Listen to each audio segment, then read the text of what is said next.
Afternoon, everyone. A little while ago, and I think it's probably about 2 years ago now, I managed to find something that I'd been looking for donkey's years, and that was this, the Sony TCD-D8. Now, I had to get that straight in my mind because is it TCD8 or TCD-D8? Well, it's TCD-D8.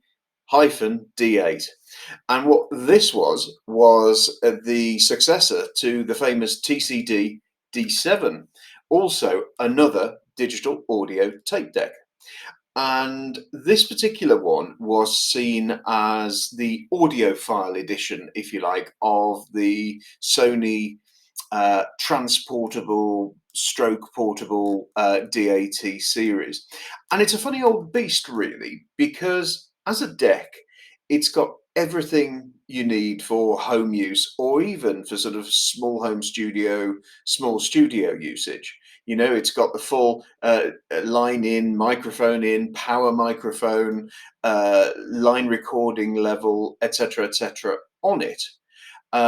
It's got the most amazing backlit LCD display, which was quite a revelation for 1993. Um, but it's all wrapped up in this tiny, tiny little box. And I suppose what I'm saying is that as a DAT, as far as a DAT deck goes, this is almost the smallest DAT machine ever created, if not the smallest machine ever produced. And I guess that when you have a look at the size, now bearing in mind that I was fortunate to have some of the early cassette, as in compact cassette Walkmans, this particular machine is possibly, I don't know, 20% larger than some of the Walkmans at the time.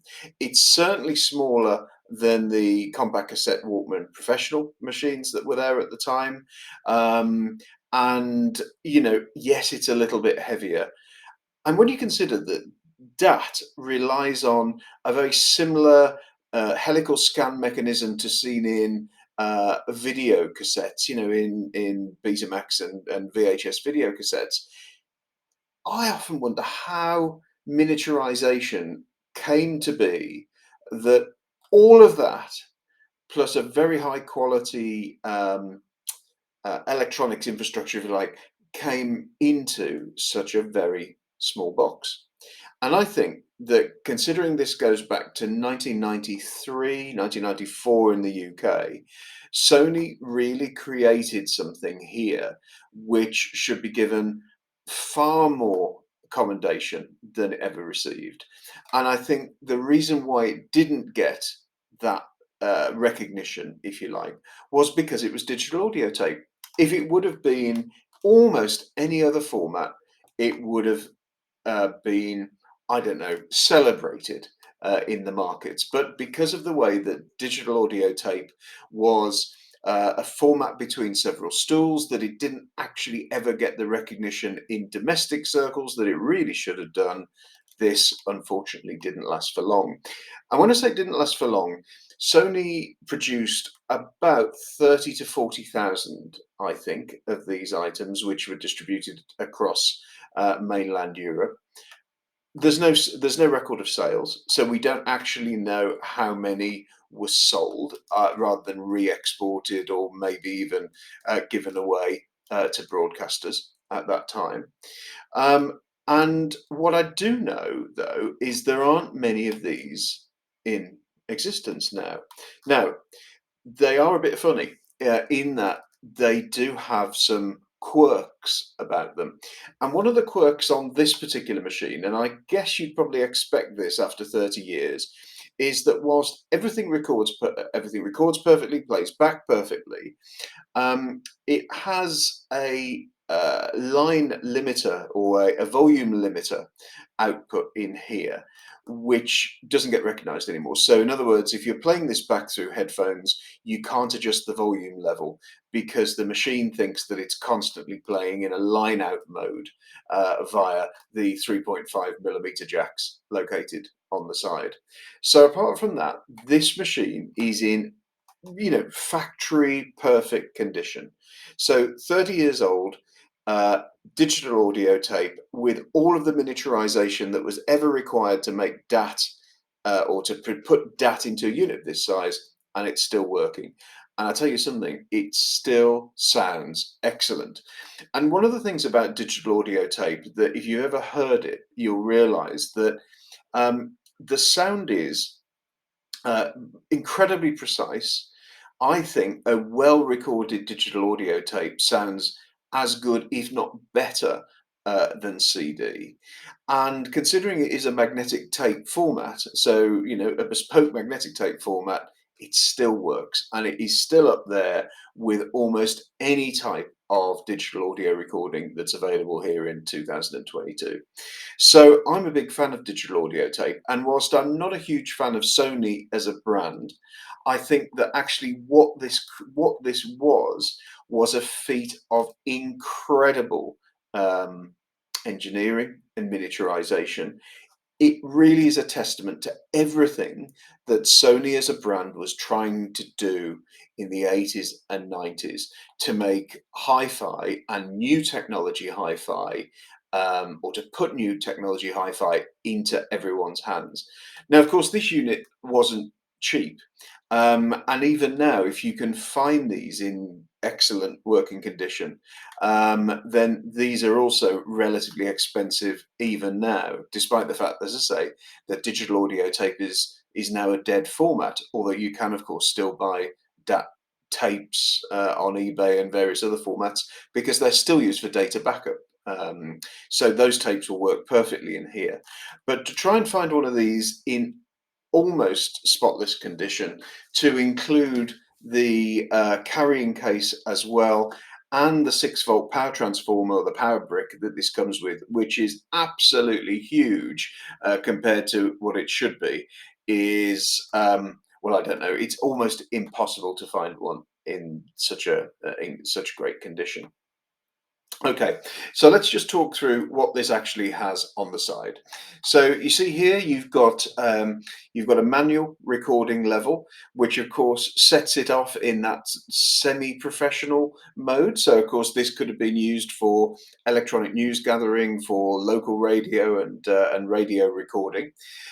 Excuse me. It's got a separate line limiter or sound limiting device on there for the type of sound that you're recording. So on here you've got a setting for music or speech. So a line level input for music or speech, or as I say, you've got complete flexibility there if you want to adjust the recording input. You've got the microphone sensitivity switch. Now, this was designed for when you were using power mics. So, if you were recording a live music festival, for argument's sake, with multiple sources, or maybe a single stereo microphone plugged directly into the 3.5 mil jack, you can actually set the sensitivity on there between low and high. So, combine that with your recording level input, and this will give you the greatest possible control over what you're recording. Now, of course, because of the tape formulation in DAT tapes or with DAT tapes, you could actually record quite high input volumes onto DAT without distorting that you'd find on analog formats, but actually having complete control over your input levels was, as I say, a semi-professional feature. And whilst, of course, that type of recording level adjustment was live on many cassette decks at the time, on a unit like this, just wasn't seen. So, as I say, Sony were very clever in targeting a high-end domestic market on here, but also a semi-professional recording market as well. On the front panel, you've got your usual transport controls, a single touch recording button on there, plus you've got this lovely backlit blue display. Now it's quite bright outside at the moment, but you could actually turn the backlight on or off and on, as you can see.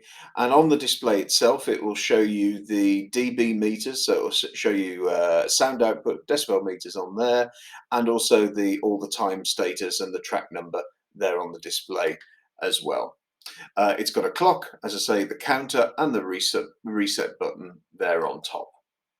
Elsewhere, you've got a remote control input. Now, you won't be able to see that on this particular camera, but the remote input there was a cabled remote. Now, I don't have that, can't get hold of one of those, and I'm not sure how many of those are still around. So I would have thought there was an attachment ratio of less than 1% to these items, so you'd be very fortunate to find a remote for this unit. On the side here at the front, you've got the volume buttons. Now, I mentioned about the volume buttons here before. The volume buttons on this model or on this particular unit don't work because the auto volume limiting system, the AVLS control, seems to always think that this unit is plugged into a line out rather than headphones. So therefore, you can't actually adjust the volume on this machine. So that is a fault. It's a software fault rather than a switch fault. So unfortunately, that one can't be corrected. But apart from that, this unit works absolutely beautifully. And that's it really in terms of the controls on the unit itself. That's the rear panel. You open the battery compartment. And when you consider that this has got 4 AA batteries in here, so a little close up there, so you can see the battery compartment's completely clean. When you actually consider this is 4 AA cells in there, plus the tape mechanism, so the helical scan mechanism and the like, you have to ask yourself, where did all the other electronics actually go? Miniaturization. And you could actually say to yourself, why would any hi-fi component, any DAT hi-fi component be any bigger than this? And this just goes to show that Sony were very much at the forefront of miniaturization. Now, if you've watched the previous video about the Tascam DAT model that I've got, you'll notice that that's far bigger, far more padded, if you like, and therefore the Tascam unit would have been perfect for field recording. This one, I always get the feeling that ever since I've owned this one, I wouldn't want to, I don't know, chuck it in a bag, take it on a plane, take it on the train with me when I go. I don't want to knock this about too much, even with its lovely carrying case, because I do feel that if you drop this a couple of times, then it's buggered, basically. So my recommendation with this is it stays very much at home. And that's my feeling a bit with this player as a whole, really, because I'm very conscious that there's few of these remaining now. And for me, this feels as though almost it should be in a museum. It's that good. So yeah, I'm very, very proud to own this. And as you can see, when you use it, press the play button here and there. It has a very assuring click. You can see the audio levels there on the display, and you can fast forward using the fast forward controls on here as well. So click forward to next track. There you go. So it's finding the track there, or click backwards to clearly go backwards, like so. So very, very neat indeed. And then press stop when you're finished on here. If you want to eject it, then there's a little eject button. So you can either lock it in place if you were going to use this portably, as it were, or just click the button there. It will relace the tape and the lid opens like so. The DAT tape comes out of the unit like so, and there you can see the mechanism inside. So it's beautifully well maintained. The lid goes down like so, and then you can switch the unit off. So a really impressive bit of kit. As I say, a very clever bit of miniaturization for Sony, and also a way of expressing itself to the semi-professional as well as to the home audio market. If you are interested in buying this item, then I'm half tempted to sell it to somebody who will cherish it. As I say, it's not likely to be in existence very long if you throw it in a bag and want to use it portably. But if you are interested in buying this unit, I should give it some more thought with regard to pricing. And I should put that in the comments on the YouTube video and also on the Facebook page. So as I say, a really interesting piece of kit for me. and something which Sony should rightfully be proud of. It is around about half a kilo in weight. I think it's about 440 grams from what I remember. And sizes wise, it's 135 by 40 by 85 millimeters. So it's a smallish model. It's quite lightweight. But as I say, it really does deserve to be in a little home museum somewhere. Someone who can care for it forever, because, as I say, it's rare, and it will get rarer, I guess you could say, over the next few years. So, if you like what you're looking at, what I may try and do is do some recording directly from here. And if so, I'll put that onto the Facebook page in a separate video as well. But for now, I hope you've enjoyed finding out a little bit more about the Sony TCD-D8. And I think I've got it right that time. Okay, I'll see you all very soon. Hope you've enjoyed it. Bye.